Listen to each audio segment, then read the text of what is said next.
Hey everybody, welcome back to the show. This is Reservations and I'm Jeremy Blair. And I'm Rain Whalen. And if you're watching on YouTube, we're in a different spot. We're in my place. Yes. We've been kind of sort of half joking about maybe moving the podcast here. And so this isn't really a trial run, as it's more of a we need to get back into it, and I'm sort of busy today, so I'm going to come to you. Yeah.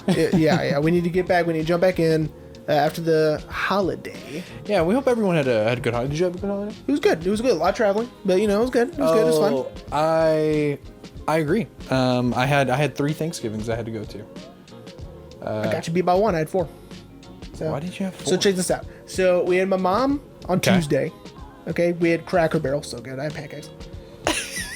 Okay. And then we drove to East Texas, and they have 2. So they have mom's side and dad's side over at Haley's. And so, went to her mom's side first, and then her dad's side, and then we drove to Lubbock and had dinner with dad.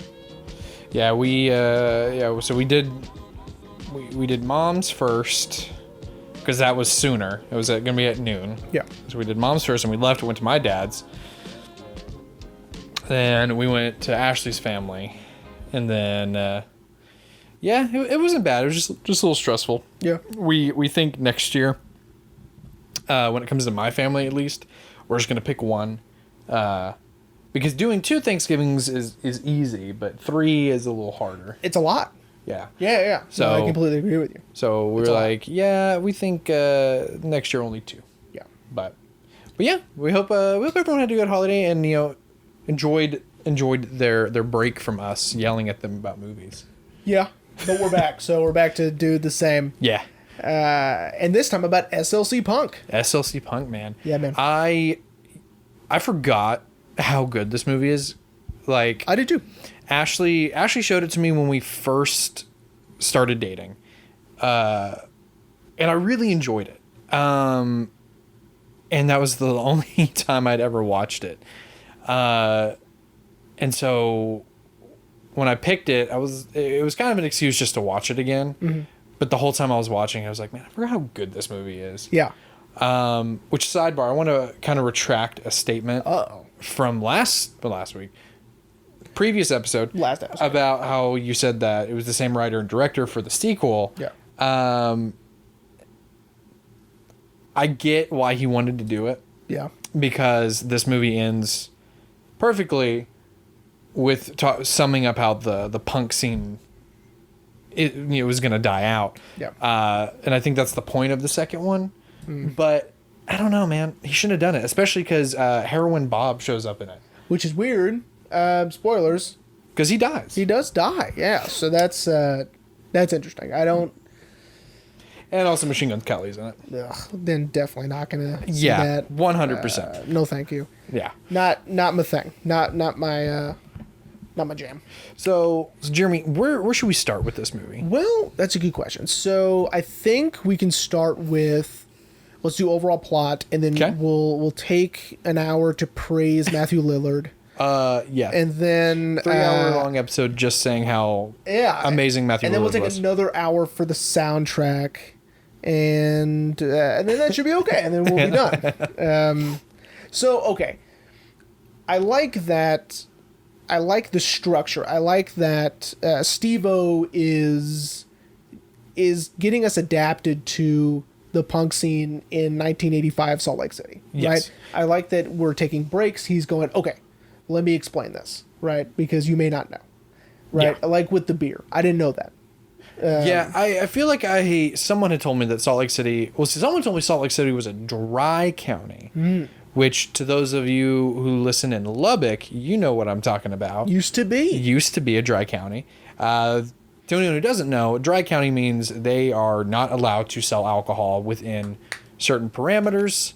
And you have... Not saying that you can't drink alcohol, but only restaurants and bars can serve it. You can't just go out and buy a 6-pack. So I feel like... I want to say... Ashley told me, she's like, it's because Salt Lake City is a dry county. And I was like, oh, interesting. But in this case, it's more of just, they don't serve the alcohol. Right, the alcohol level is lower, yeah. which is baffling, but it makes sense. Well, I mean, it's like here, after I think 10 p.m., most convenience stores will not sell you alcohol because after 10 p.m., I guess it's like a law. Maybe. That. So you'd have to go. Oh, and it's the same with liquor stores. I think liquor stores close at 10. So yeah. Anyway. You got to get your booze before 10. Yeah. Yeah. Right. So, so I like that Steve-O is stopping the movie essentially and interjecting and giving us the lowdown. Which, as we've said in several episodes, direct-to-camera narration, perfect. That's your jam. That's my jam. That's your jam. And especially how they do it in this one. No one knows that Steve-O's doing it. Right. Which I love so much. Yeah. That everyone, especially during the party, no one's paying attention to Steve-O. And he's over there talking to us about, like, oh, this is this person, and they're having their own conversation. Now, I will say that I'm going to jump ahead and start praising Matthew Lillard a bit because there are parts while he's doing that at the party where he'll be like, oh, and this is Mike, and then someone will pass by him and he will make a face to us about the person that just walked by, right? Yeah. And he'll be like, I don't know that. Anyway, this, it's that sort of, spontaneous, almost, improvisational type thing that he plays to perfection. Yeah. Matthew Lillard is SLC Punk. Yeah. All right. 1,000,000%. Yeah. And if anyone doubts Matthew Lillard's capabilities, just watch him as Shaggy. Yeah, exactly. Because he is Shaggy. That's right. Okay. So let's start with plot. So as you said, it's 1989 in Salt Lake City, Utah. 85, my bad. Yeah. 1985, Salt Lake City, Utah. And we follow Steve-O before Steve-O of Jackass. I wonder if he got his name from this. It's possible. Steve-O and his best friend, Heroin Bob. Are the only, as they put it, real punks in Salt Lake City. In SLC. Yeah. Now, what's interesting about this plot of this film is it's really just, a quick year in the life, I guess. Not even a full year, I guess. They're constantly wearing jackets. It's never hot, so. Yeah. But that might also be Utah. Well, actually, it happens over the fall. Because he says the moment the Heroin Bob went to the hospital, that's when the fall began. That's right. And that's when everything changed. That's right. And I should mention, shout out to my wife, because I was talking to her about it. Because like I said, she loves this movie. Yeah. I asked her, I was like, do you believe this movie is considered a coming-of-age story? Considering most of our characters are already out of high school. Out of college. And she retorted something really cool. She said, I wouldn't say it's coming of age. It's coming of reality. Because they're in that kind of tender spot, coming out of college, barely adults, trying to figure out who they are. Yeah. And I was like, that's exactly what it is. Yeah, trying to maintain what they believe to be their identities, which is punk. Yeah. Right? And trying to grapple with, well, how do we move forward in our lives still being punk, right? Yeah. How, it's very important to them. Right? Yeah. This is their livelihood. And we'll probably get into it later about how the punk scene sort of died out in a way. I mean, it was more so reinvented, but yeah. But anyway, so back to the plot. So Heroin Bob and Steve-O. Heroin Bob cuts his hand. That's probably where we really start because I caught it more this go round of the very long flashbacks that take up a lot of time, and then we're back in the hospital and then they're waiting on to see Heroin Bob. Yeah. Right. And so I'm like, oh, that was a flashback, and now we're back in the present. We're back in the present, right?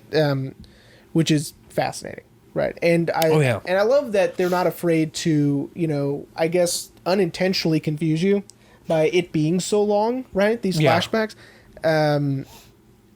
because then it also happens at the parties, right? Those When he's talking about Mark.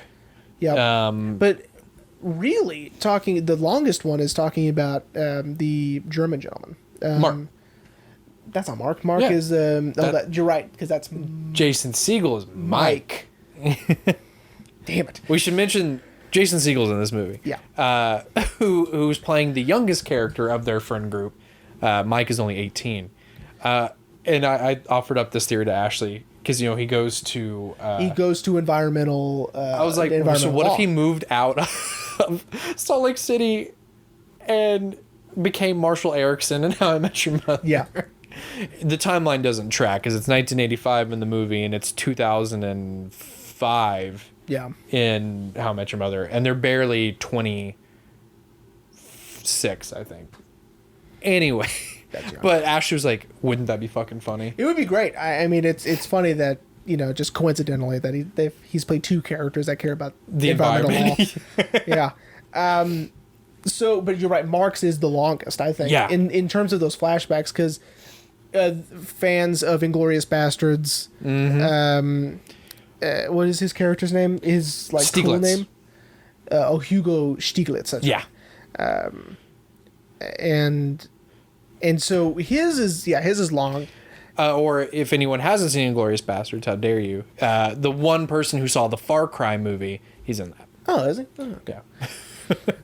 Congratulations to you who knew him from Far Cry. Yeah. Anyway, but I think Mark's is the longest because not only is Steve-O explaining to us what kind of person is Mark, but then we go into the memory. Yeah. And Steve-O has stopped narration. It's very reminiscent of it's near the end of Boogie Nights. Have you ever seen Boogie Nights?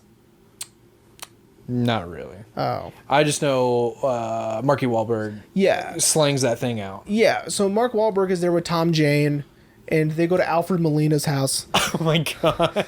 And it's very chaotic. There's a shirtless guy in the background setting off firecrackers. They're waiting on their drugs is what they're doing. Oh. And they're being very patient, and it's very reminiscent of that because they don't want to set anybody off.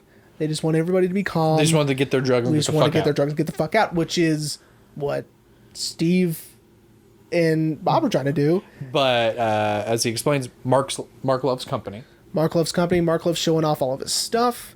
And it is very funny. Him talking about the settings on the shower head and the laser disc. Laser disc. My favorite is the bed.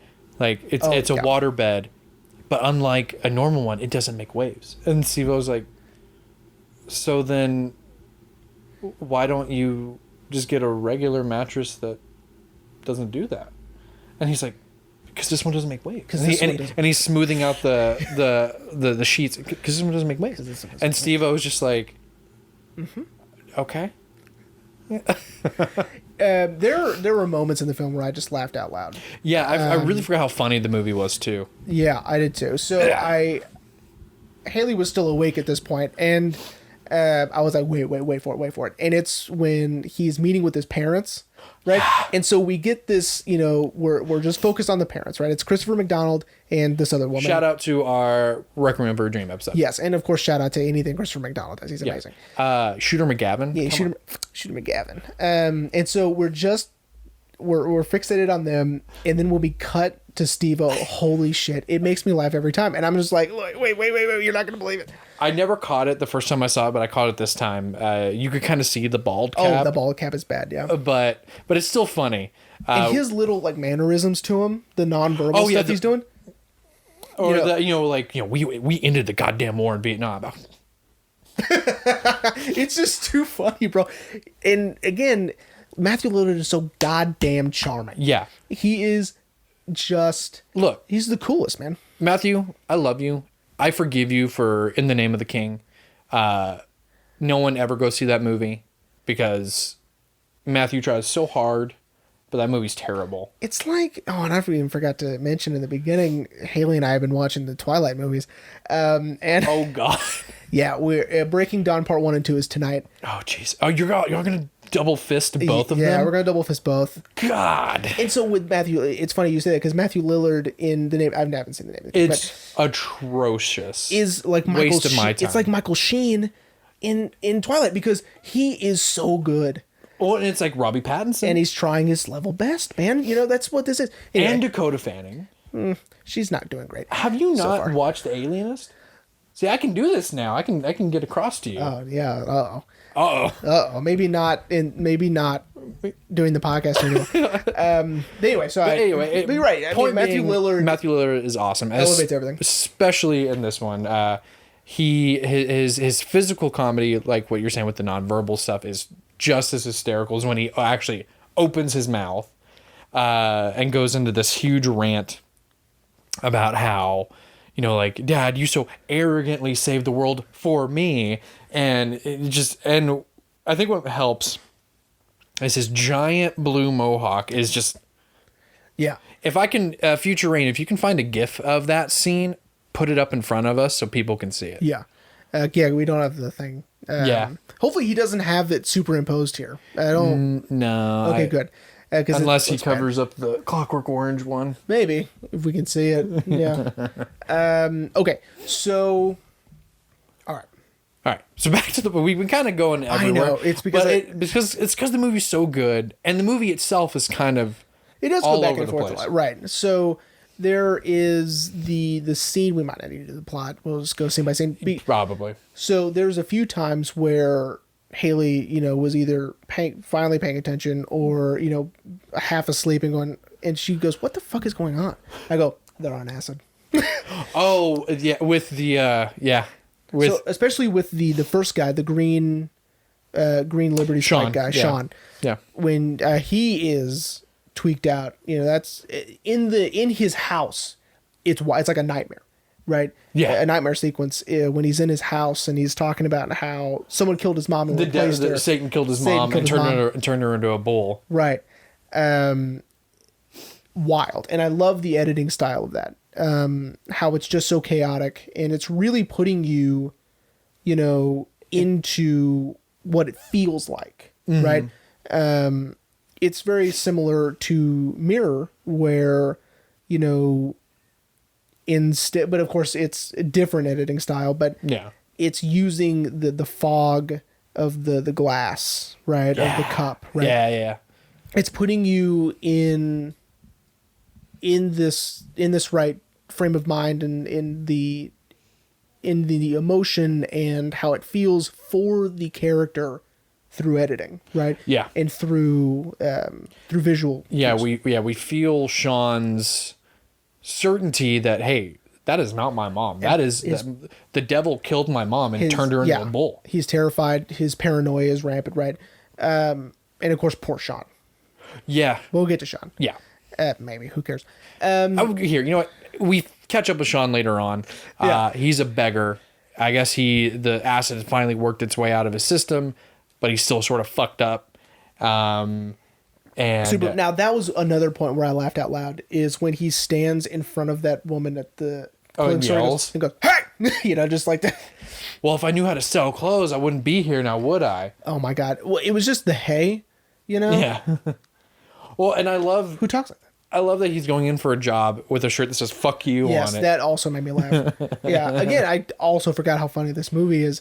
All right. So, let's do a little bit of. I want to continue talking about Matthew Lillard's sort of fourth wall breaks. Okay. My favorite one is at the mall. The best one where he's talking about. Really just talking about the difference between him and a poser, right? Yeah. And what it truly means to be punk and truly means to be an anarchist. And what it means to be a poser, right? Yeah. Like, you know, and I like that there is a little bit of interaction where he like grabs the guy's sleeve, right, with the UK Union flag. Jack on it, yeah. Yeah. And he's like, what the fuck is this? What the fuck is this? Yeah. And he just lets him go. You know, it's that level of intensity and his passion, right, is truly what makes Matthew Lillard so great. And what really sells this movie at all. Yeah. Yeah, because multiple times throughout the movie, but especially here, he is stressing to the audience why punk is so important, why, at least to him, and why being an anarchist is so important.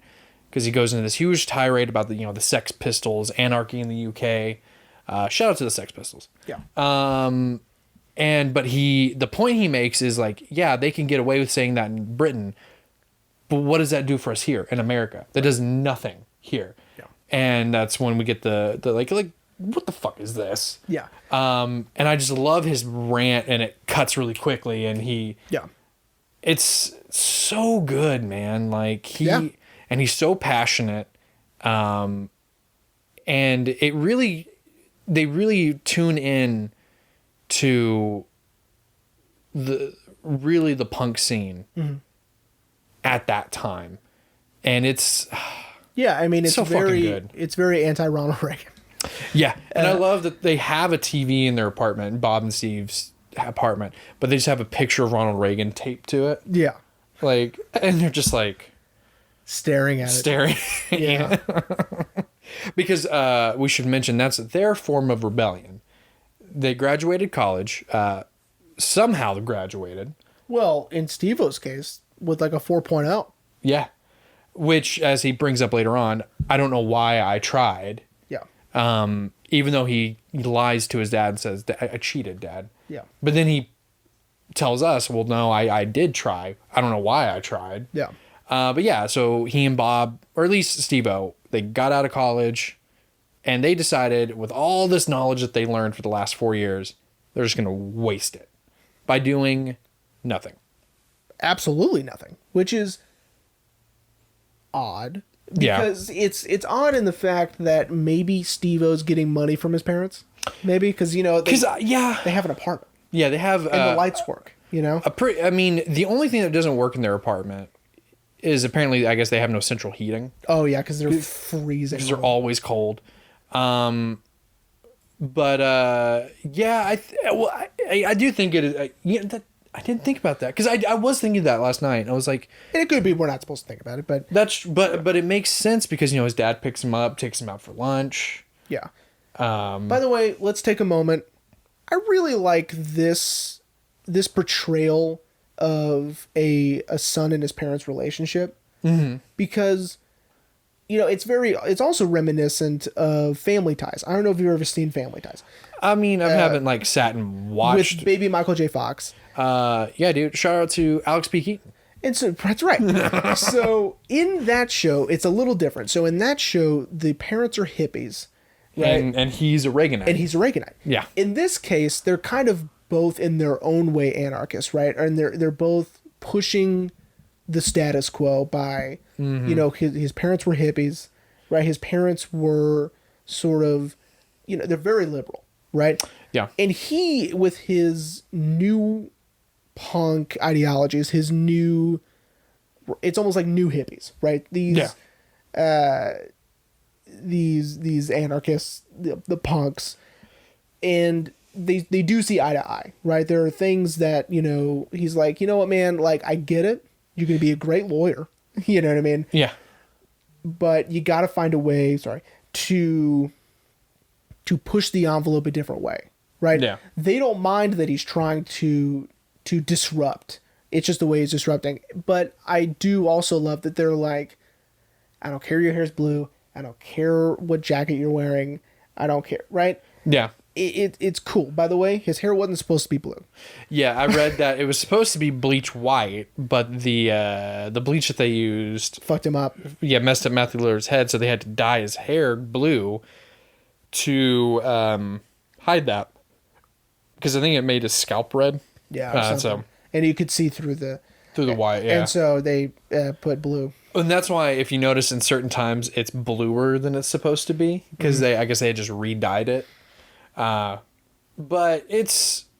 anyway, so about the parents, you know what I mean? Like, and so when they have in a lesser movie, this argument, that's in quotes, this argument that they have in the Porsche would have resulted in a big fight. Oh yeah, like when he tells his dad that he bought a Nazi product. Yeah, right? Like, Volkswagen, for the people. Who started that? Hitler. And his dad just kind of laughs it off. Like, Right, and they're like, let's go to lunch. Right? And it's very sweet. And I like the shot of them at lunch, and they're just having a good time. They're laughing, they're, you know. Which is funny. I don't know if you caught what they're eating.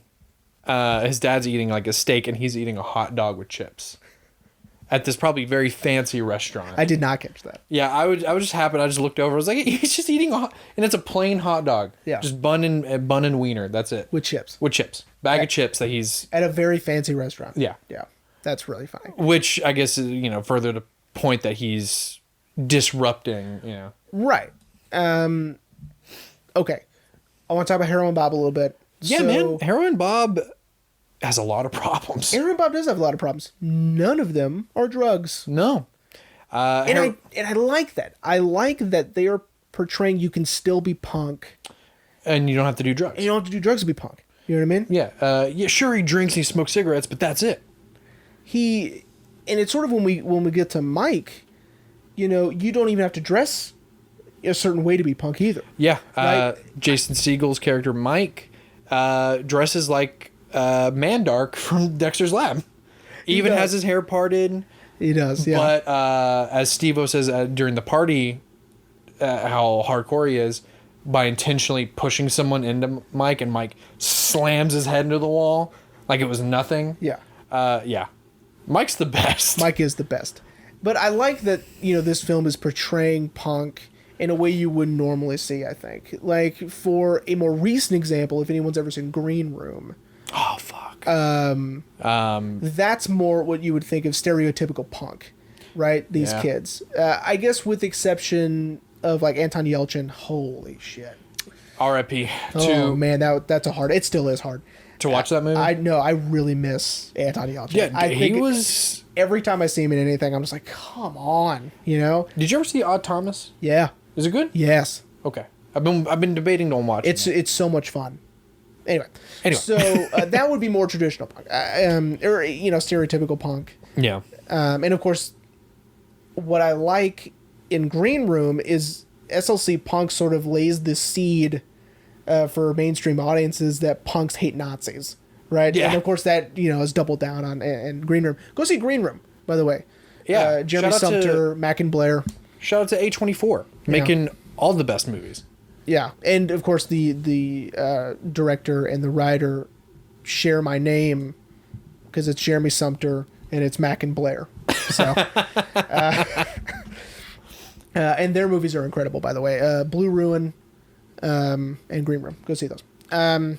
But, yeah, when I love that he segues to talk about how they beat the shit out of some Nazi punks, because in SLC, and I love that he always refers to them as a tribe. Yeah. That there's different tribes of punk, and the Nazi punk tribe, they fucking hate. Well, of course. I mean, rightfully so. Yeah. But I love that they just watch them all, like Mike, Steve-O, Bob, Sandy. They all just beat the shit out of them. Yeah. Which is awesome. Great punk song, by the way, Nazi punks. Well, we'll figure a way to get it to. So, okay. Heroin Bob. Heroin Bob is a fascinating character because he is... We find out later that he sparked Steve-O's interest in punk, right? Yeah. But he's also almost fading away from it.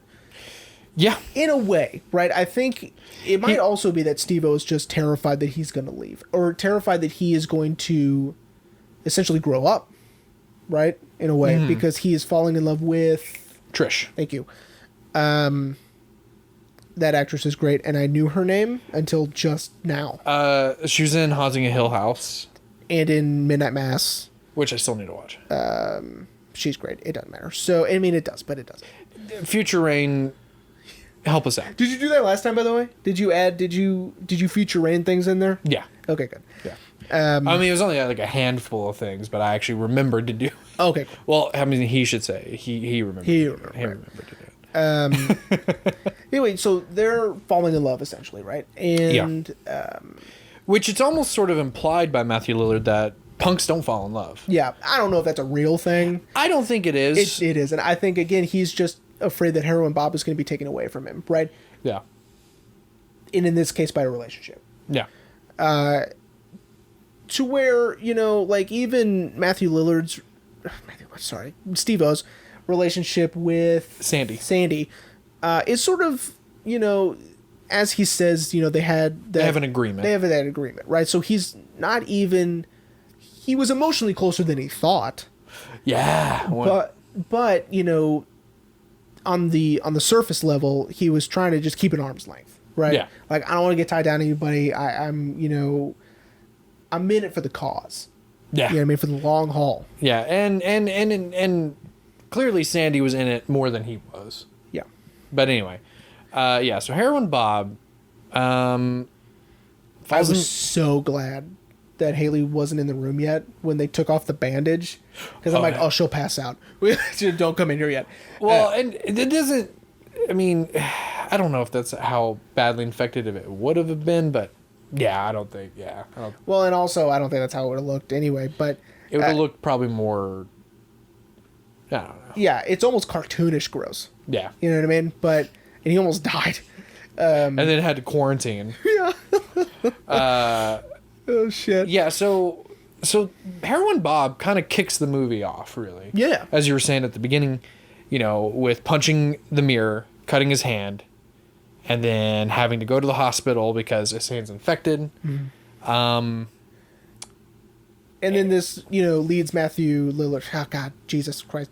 Well, it's Steve-O. I just love Matthew Lillard. It leads Steve-O to explain to us who everybody is and what's going on. Yeah, and so Bob obviously is Steve-O's best friend. And as you mentioned, as we learn at the end of the movie, Bob really got Steve-O into the punk scene. Yeah. Which further proves the point that Steve-O makes at the end. We'll get there. Yeah. But yeah, you're right. Bob is...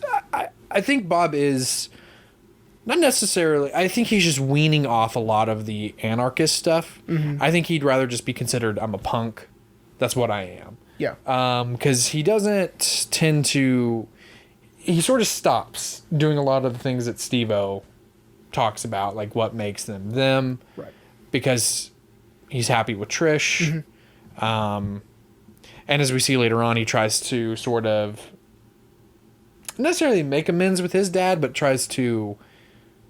be there for his dad, where we maybe get some indication of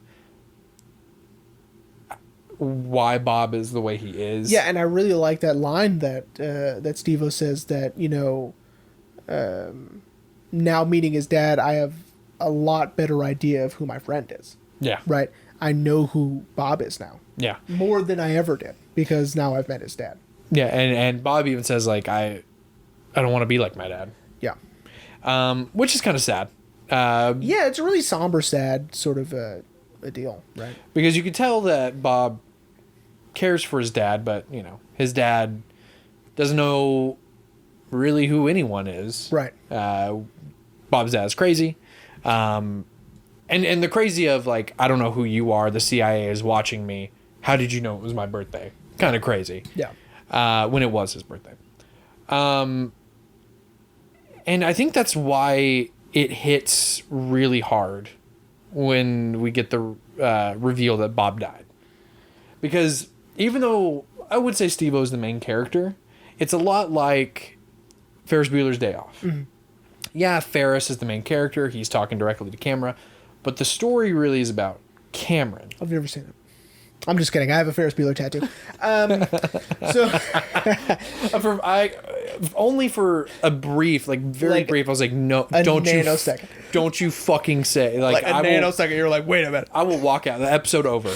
I will walk out. But then I was like, wait, there's no way. Like we've quoted that to each other before. I have a tattoo. So anyway, but yeah. Would you agree with that? Let's dive into his death real fast, because first off, why Matthew Lillard hasn't won an Oscar yet? I don't know, because it's rigged and it's stupid. Yeah, it's rigged. Yeah, I'll still watch it every year, but that doesn't mean I like it. Yeah, it's Anyway. and then you'll get mad when the movie you really wanted to win doesn't win. Yeah. So, first off, Matthew Lillard's acting is impeccable, and it's very, you know what it is, and I caught it last night. It's not verbatim, but it hits a lot of the same notes as when, spoilers for How I Met Your Mother, when Marshall's dad dies. He even says the same thing. I'm not ready for this. I wasn't ready. It's that stuff. So another Jason Segel connection. But he takes the pills. Yeah. Right? And so that's something that Bob is very, that's one of his character traits, is he does not take pills. No. He doesn't even take ibuprofen. Because they stressed in a flashback when they were still in college, Bob going in this huge rant about chemicals and that shit stays in your system, man. But, he was lied to. The girl said, oh, no, they're just vitamins. Right. Probably just to get him to take them. I don't think she was doing anything maliciously. No, I think it's sort of like, I don't know. It's hard to put yourself in that position. That's because true. it's like, what was the outcome then? To see someone super fucked up, it's like, what how do you even know you're going to see them again that night? You know what I mean? That's true. So it's very odd. So who knows? How they present the scene, it looks like she's not trying to do anything malicious. She's just trying to help. Right. And I guess maybe to say it's vitamins so he could get him to... To her, it helps her out maybe. And she's like, oh, hell yeah, dude. I take like fucking 10 of these a day. I'm a whore. Here you go. But...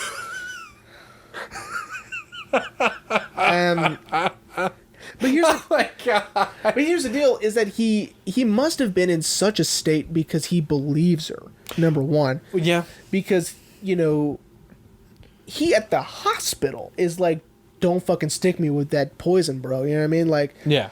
He's not even trusting the doctors, which I get. But it's like, you're going to trust some rando bitch? Well, and I think they really try to show that by his head hurting. Yeah. Or if that's what's causing it. And again, that, it's also after he saw his dad, right? So he is not in a good place mentally either, and emotionally. So I think that I'm just spitballing, and I'm thinking maybe he's just like, whatever. You know? I mean, that makes sense, because they left his dad's, and Steve-O was real upset. He even apologizes to Steve-O, and Steve was like, you don't have to apologize. Yeah. Like, it's not your fault. And, and I think that's probably the first time that they've been, like, really real with each other. Yeah. And so I think I think he manifested the headache, because, we can do that. You can manifest a headache. And I just think I agree. I think he was in a state, and he just was just like, yeah, sure, whatever. Yeah. Cool, I'll take him. Yeah. And that's what does him in. As Steve-O says, that's what did him in. He says the drug, I can't think of it, and then the alcohol mixed together. As he puts it, the man who never did any drugs died of an overdose. Yeah. And just like What's Eating Gilbert Grape, Steve-O knew the moment Bob didn't answer, something was wrong. Yeah, and then of course his eyes were open, and he was obviously dead. But well, and not saying like I couldn't do this. I'm not trying to criticize anyone, but you could still kind of see his Adam's apple moving up and down. Yeah, like hey man, I can't stay that still. No, neither can I. I don't know how actors can do death scenes, because it must be so hard to stay still and breathe but not breathe. Oh, I would just hold my breath. But and it's the first time we see Steve-O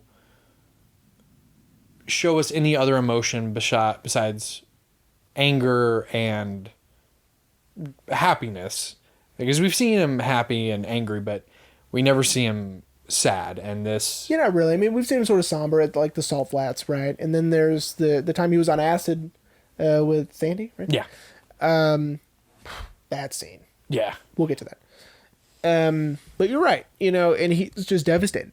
Yeah, and and again, you said it perfectly. Why he didn't win an Oscar is a travesty, because he's saying, saying things that a normal person would say. You're my only friend. I'm not ready for this. Yeah. And of course, one of the most infamous lines is only posers die. Yeah. Because he's so emotional that's all he can, because having busted Bob's balls earlier about like, man, you're such a poser, bro. Like, Yeah. You're falling in love, man. You're such a poser. That's bullshit. But, and it's heartbreaking because, It really is. And then we get his funeral, which only Trish, Steve-O, and their mod friend is there. Yeah. No one else is there. And Steve-O, yeah. And that's when we learned that Bob's the one who got Steve-O into this from the get-go. And I love this flashback scene. To probably with Specs, by the way. From the Sandlot. No, it's not. Is Bob. That's not Bob. That's not Specs? That's not Clancy. That's not Clancy? No, dude, that's Who'd that be? he was in Kazam with Shaq. That's what that is? Yeah. Okay, well, it looks a lot like Specs. So, that's what that was? Yeah. All right. Because I had to look it up. I was like, who the fuck is that? Yeah. And then I was like, oh my God, it's the kid from Kazam.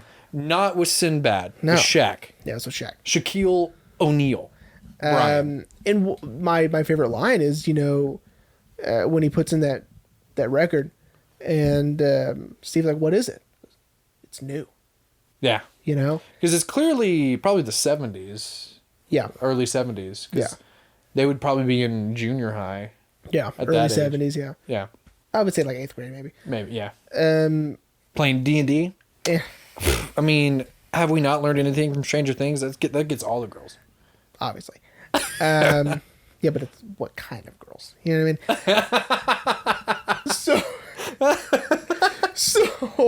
So I love that. And, it's sort of like, it plays into where Steve-O ends up because, he remembers, by remembering this line, right?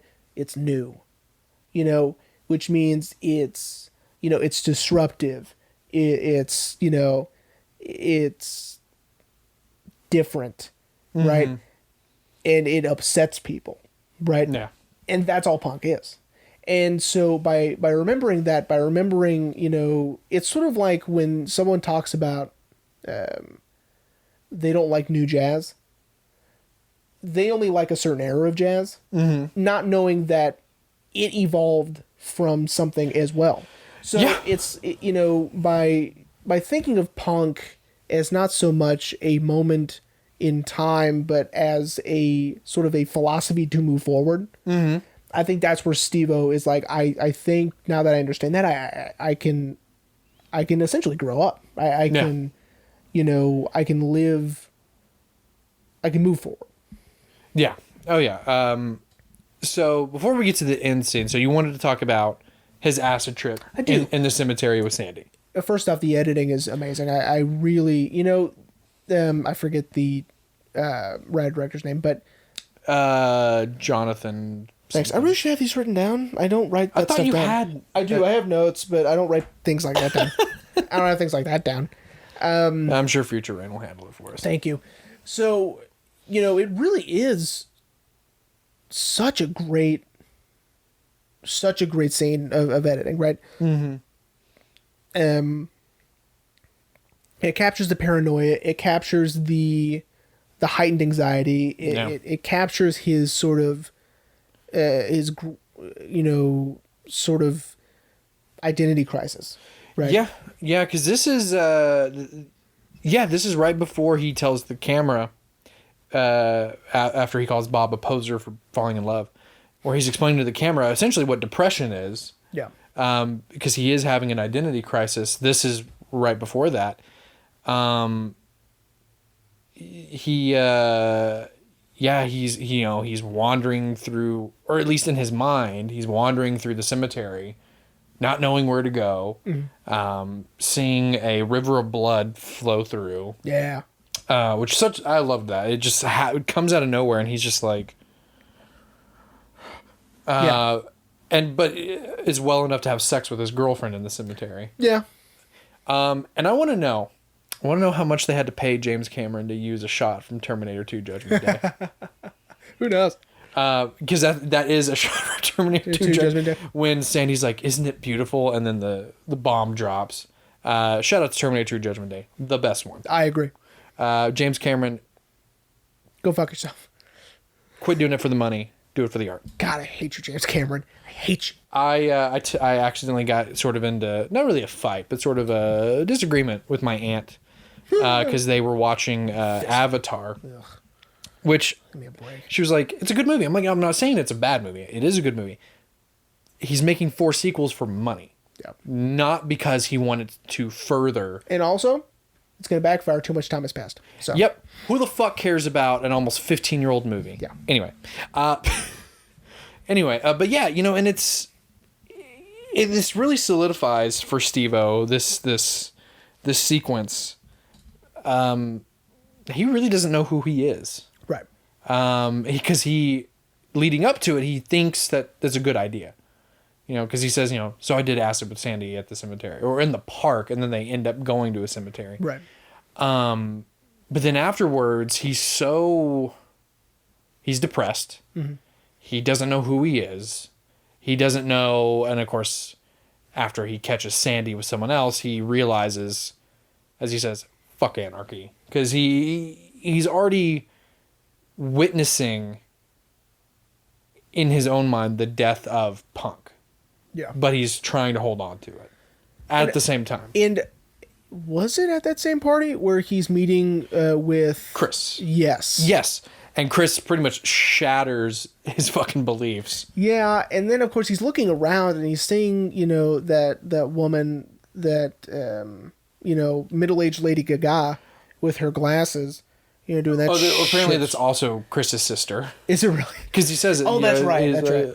That's my other sister. Because Jennifer, who we meet, as he calls her, a carnivore, is off her meds and she's all fucked up. Yeah. But anyway, which is a shame because he really likes her. not in a romantic way, but as she's like a sister to me. Right. It's like almost like a companion. Like we understand each other. Yeah. Right. But then, it's that guy who's trying to prove the devil doesn't exist. Whatever. By summoning him? By summoning him, and it's not going to work, right? And then you have that Chris's sister, the other one. And then you have Chris. Yeah. And they have a debate over chaos versus order, essentially. Yeah. And Chris pretty much shatters Steve-O's world. Yeah, and what I really love about this movie is that anytime someone has a disagreement with someone with very little exception, thank you. You were no help on that. I didn't know what word you were looking for. I know. With very little exception, no one's mad. They just had they had a debate and then it's over. Yeah. Right? And so once they have their argument or whatever, this debate, they hug it out and they're like, hey man, I really enjoy these talks. Yeah. Even though Steve-O's kind of walking away like oh fuck. Shit. I lost. Yeah. And he's right. My favorite outfit, by the way. Oh, was the one he's wearing at that party? Yes, because it's that red jacket. It's so cool. Because he has other ones, the plaid jackets that I really like. Yeah, the plaid fucking suit jackets. Yeah. That somehow he has the money for. Yeah, they look like thrift shop stuff. He probably just goes to thrift stores. Yeah, of course. And buys them. All right, so I want to talk about the end. Okay. What happens with Steve-O. Okay. Because when we see him at the funeral, he has buzzed his hair. Yep. Which I guess proves that he wasn't dying down to the roots. Yeah. And he has decided, because as we've seen throughout the movie, his dad wants him to go to Harvard and become a lawyer, because he did pre-law at University of Utah. Yep. So technically he's ready for law school. Yep. And he pretty much says that, that was it. I was going to go to Harvard. PSA, you can go to law school with any degree. That's true. Go ahead. You don't have to do pre-law. I guess he just did because his dad makes a good point. Like, then why'd you do pre-law? Yeah. You could have done anything else. Anything else. Anyway, and so Steve-O has decided, as you were saying, it's time to grow up. Yeah. So he shaved his hair. He's gonna go to Harvard. He's gonna be a lawyer. And he does say, like, I could disrupt the system there while I'm a lawyer. He was like, but... Again, it's that you finding out that you can maintain your punk ideology, your punk actions, and continue to maintain order in your life and in society within reason, right? Yeah. And I really like that this portion, this end section, is not out loud directly to camera. It's VO, right? Yeah. And he doesn't speak at all. No. He just quietly sits down on a bench and just sort of, I guess, is now choosing to be in the moment. Yeah. And I just love the end line, like, I know you're already thinking it, but fuck it. I was just a no good poser. Yeah. And it's like, yeah, you kind of were. A little bit. And it's when he meets Brandy? Brandy, yes. Brandy. Who I guess is implied that he later marries. Yeah. And again, she also tears his world yeah, down. she does, because, she brings up a good point about the way he dresses and, the way he has his hair. And, she pretty much tells him what he will later find out and what, we've been talking about, which is you can do all of this without looking like that. Yeah, you can be a punk, and it's almost the way Mike is punk. Yeah. Yeah.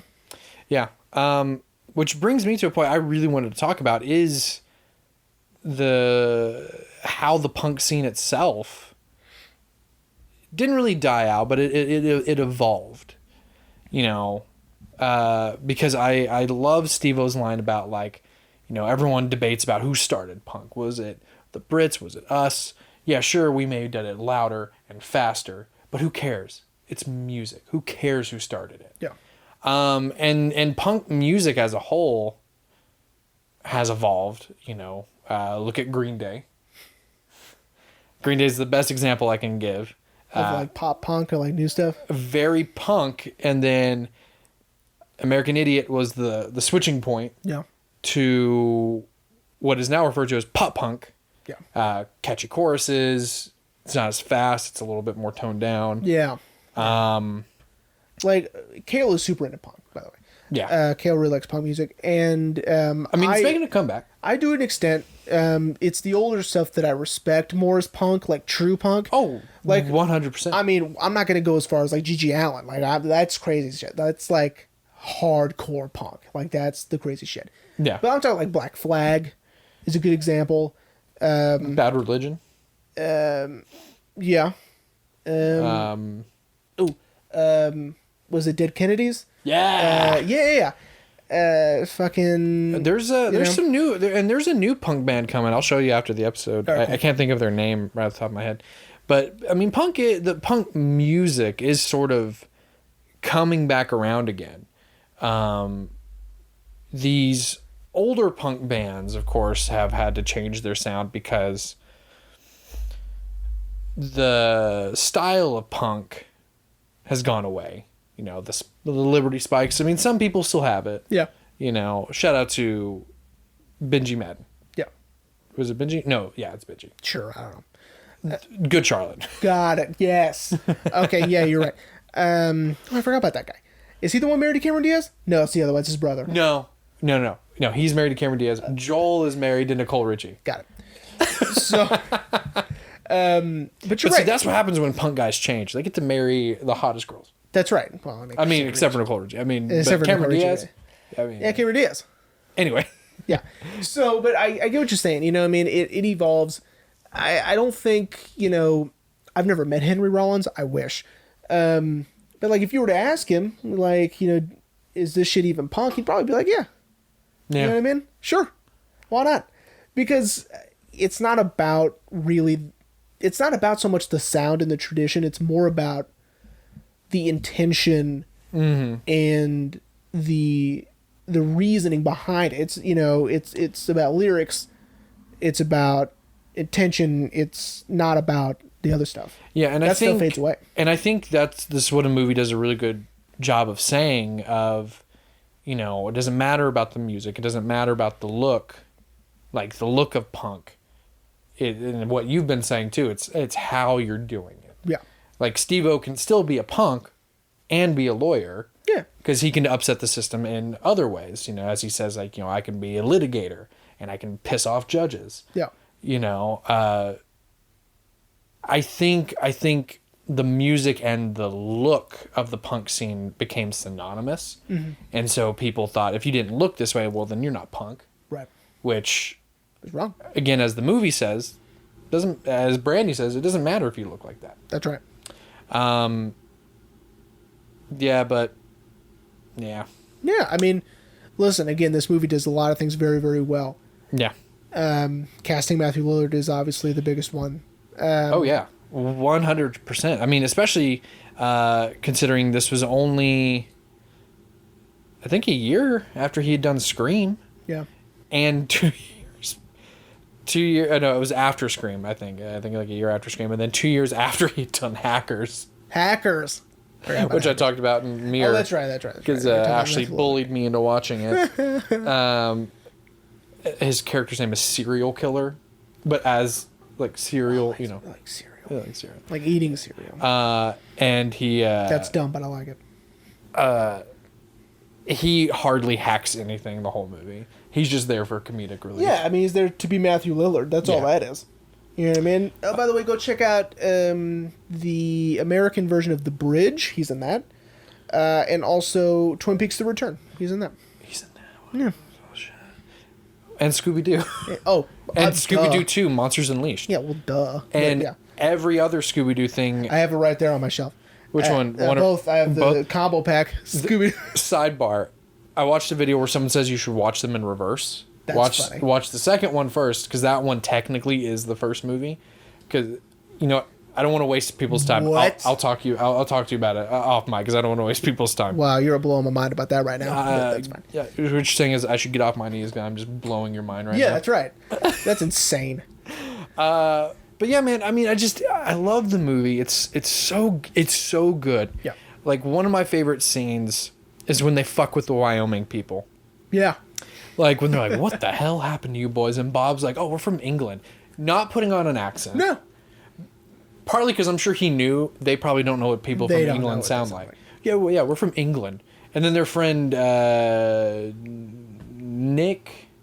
The guy people think is gay. Yeah. And he's Jack. definitely not Jack. I think it's Jack. Cool. He has a cool car. He puts on the accent, but Bob and Steve-O are just like, yeah, what's up? We're from England, yeah. Yeah, we're from England. And I like that the Wyoming guys are like, that makes sense. or when the shop owner's wife comes out and he's like, it's okay, mother, they're from England. And she's like, oh, that makes so much sense. That explains it. Which, of course, furthers Steve-O's point of no one in America knows about punk. Right. And, of course, fucking rednecks, man. Yeah, rednecks, man. So, Jeremy, are you ready to wrap up? I am. Matthew Lillard, call me. We love you, dude. Yeah. I want to be friends with you so bad. 100%. Yeah, man. Could you imagine, like, we have a group chat, the three of us, and Matthew Lillard? Dude, I would bother him every day, like, hey, how you doing? How you doing, Maddie? How you doing, buddy? Can I call you Maddie? And he'd be like, first thing Haley said was how does he still look like that? Because I told her when this came out, and she goes, what? I mean, he's not as skinny anymore. I'm not saying he's fat. He's just not as skinny. But yeah, he looks not like exactly rail thin like he is in that one. Yeah. Yeah, he's got some more meat on his bones. Yeah. But he does look a lot like that. He still looks like I fucking love Matthew Lillard. I know. He's so Matthew good. Lillard is the fucking best. Yeah. Please, Matthew, keep acting. Yeah, be in everything. But anyway, yeah, and again, I respect punk music. It's not always my thing. Some isn't very good. Yeah, I mean, yeah, there's bad stuff out there. Yeah.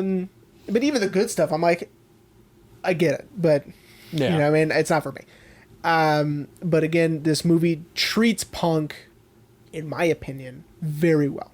I think it's very respectful to punk, and Absolutely. in the culture, and the music. Yeah, I don't think they were trying to set out to say like these fucking punk kids. I think Future Rain put the director's name up again. I think he was just really trying to say like, hey, Like, these guys, this is what they believe in. This is what I've seen. And Is he from Salt Lake City? I don't fucking know. Probably. Probably. I have an oops I forgot. It made me laugh out loud. Sidebar.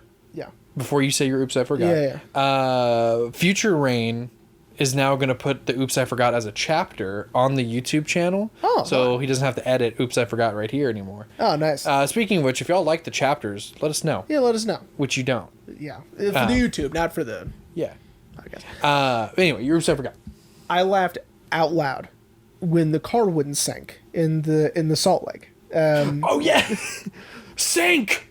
Yeah. Why won't it sink? Couldn't sink, and they're like, hey, man. It's like, the Great Salt Lake. and here's my favorite part, is they didn't tell him. I know. It's like they let him do it, and they're like, oh, yeah, it's not going to sink. Well, I mean, they were stoned. That's true. So they probably forgot. Not Bob. Oh, that's... Well, okay. Here's my oops I forgot. Bob at least was probably contact high, man. Mark and Steve-O were hot boxing. Oh, yeah, they were out boxing. So Bob was probably high. He just probably didn't know. Yeah. But anyway. And I also really like this oops I forgot is how they treat Salt Lake City as a whole. So it's really, it's... He even mentions, Mormonism in a way, in a few ways. One, he mentions not it by name, but saying that, not even half the population even is Mormon. Yeah. We don't even support or are a part of that religion. So why is it right? And then of course the beer thing is a part of the religious aspect of Salt Lake City as well, and of Utah. I think it's the beer sequence that he's talking about. Yeah, because he's saying that it's a religious thing, even though half the population isn't that religion. Right. Yeah, he takes a lot of jabs at Mormonism. And at Reagan, and at Salt Lake City in general. Yeah. I've never been to Salt Lake City. I remember when the Olympics was there, and that's all I know about Salt Lake City. Yeah. Why the fuck was it in Salt Lake City? No clue, but it was in Salt Lake City when we were in middle school, I believe. So, yeah. Oh, I don't remember that. Well, I'll trust like that. Okay. But anyway, yeah, that was it. A great movie. I love it. It's amazing. Yeah, it's amazing. Yeah. Go watch it. Yeah. Go watch it again. Not watch gonna hurt it you. 4 times. Yeah, not gonna hurt you to watch it again after this. Just don't watch the sequel, because fuck the sequel. Oh yeah, I'm not even. There's not even a Rotten Tomatoes score on Rotten Tomatoes for the Machine sequel. Gun Kelly's in it. That's all you need to know. Yeah, that's all you need to know. Don't watch it. Except he's good in Roadies. Roadies. It was a Showtime show. Cameron Crowe created it. Of course Cameron Crowe created it. Yeah, it's really good. And it's really good. Oh, and he was also really good in that. I know you don't like Pete Davidson, but he's also really good in Big Time Adolescence. He had our best friend Luke Wilson is in Roadies. He's the main character. Oh shit. Yeah. He was also really good in Big Time Adolescence. He's got one scene that's so funny. I didn't want to laugh. I was like, don't laugh. And then I started laughing. And I was like, fuck, damn it, shit. Anyway, so Jeremy. Yes, sir. What are we talking about next week? I almost tapped you because during our discussion because I'm like, I know. I figured it out. Okay. I thought about doing, and this may be a future one, but I've seen it before, so it won't be next time, next season. Spoilers for next season. It was going to be The Cook, the Thief, His Wife, and Her Lover, but It sounds very familiar. But we're not going to do that one. Okay. Instead, we're going to do Yorgos Lanthimos' The Lobster. Ooh, I've been wanting to watch that. Next week. Or next time. Will I be here? I will be here next week. Next week. I will not the following week. So next week we're going to do The Lobster, which is a movie I love very, very much. It's always interested me because, they give away in the trailer kind of what the movie is about. They do and then they don't, because they do. They do, but they don't. But Colin Farrell, John C. Reilly. Fat Colin Farrell. Well, I don't know, man. Penguin Colin Farrell. Colin Farrell's new wave of his career, I am in love with, because he not only did he do this one, he also did Killing of a Sacred Deer. Yeah. Which has Ashley's new favorite person in it, Barry. Yeah. Sure. Yeah. Yeah. Future and show a picture, people will probably know who it is. Yeah, that guy's face. He's our age, apparently. I told Ashley that. She's Oh, like, you need to watch American Animals. He's in that. oh, we're going to, because when Ashley learned that Evan Peters is also Yeah, in yeah. it, she was like, oh, we're watching it. Yeah. It's really good. So, yeah, but his resurgence, his new... Yeah, man. He's no longer this, like, action movie heartthrob guy. He's doing serious, real stuff, man. Yeah, man. I've got Terrence Malick's The New World on my Criterion wish list. Yeah. He's in that. That was years ago. I mean, it was bare. I think it's like 2000-ish. Yeah. But yeah, man. Colin Farrell, I love him dearly. I think he's a terrific actor. Mm-hmm. I can't wait to see him in the Batman whenever it comes out. You know, we'll never get that. Who knows? Yeah, I'm never gonna see it. It's supposed to come out next year. Yeah, and I'm never gonna see Spider-Man. It feels like because even though it's like a few weeks from now. Oh, it took me forever to find a good time for Ashley and I to go see it. Have you already bought your tickets? We got our tickets. Oh, nice. We're not seeing it till Sunday though, Okay. at 4 p.m. Shit. Because that was the best time I could find that the theater was still full. Oh, you wanted it to be full? I wanted it to be Yeah, full. yeah. I didn't want to get shitty seats. I wanted to find a good one where I could. Yeah. I'm just gonna have to avoid spoilers for 2 days. Technically 3, because 3 because Thursday, the midnight release. Yeah. But yeah, man, The Lobster. I've been wanting to check that out. So awesome. Yeah. Well, we hope everyone enjoyed SLC Punk. We'll probably be back in the normal space next week. That'll work. Because I'm not gonna lie, lugging this around was No fun. no fun. Yeah, it's no. And also making sure that this is my mic and that was your mic, because that is your mic. Yeah, it's. Could you imagine if that's you're like, oh yeah, that's mine. Yeah, it's. But anyway, but we will see everyone next week for The Lobster.